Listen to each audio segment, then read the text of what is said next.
Hi everyone, this is the end of turn 5 from the Antietam cornfield test scenario for Picketts charge from the two fat laddies. As expected and as described by Brad in his scenario notes in his great scenario book, the bigger game that he set up was a bloodbath. This smaller one is also a bloodbath. Christian and Harstuff are now on. Duraye has been, unfortunately, going hesitant and unable to move his brigade through into the open ground and attack the Confederates there.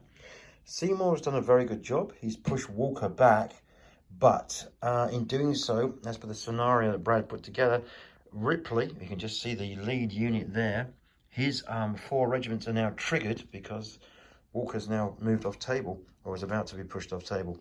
At the same time, the artillery has turned and is giving some of Seymour's regiments a bit of a pounding. In the centre, actually, Douglas went for it. He went for a counter-attack. But the off-board Union batteries rolled double 6, which caused this unit here, the poor 61st Georgia, to return back to their lines as fast as they could move.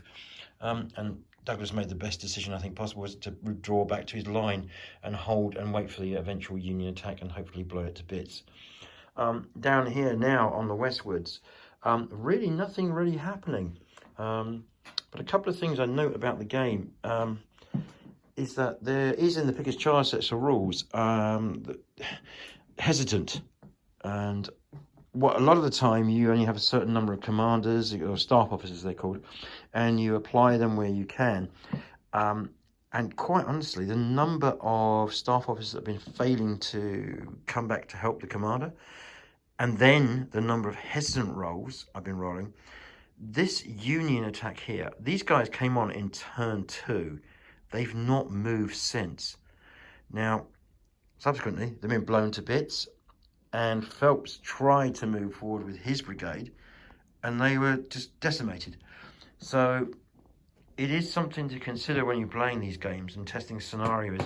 How much do you want the normal rule mechanics to interfere with what was not necessarily a historical outcome, but would really, of all those brigades, just stopped moving forward?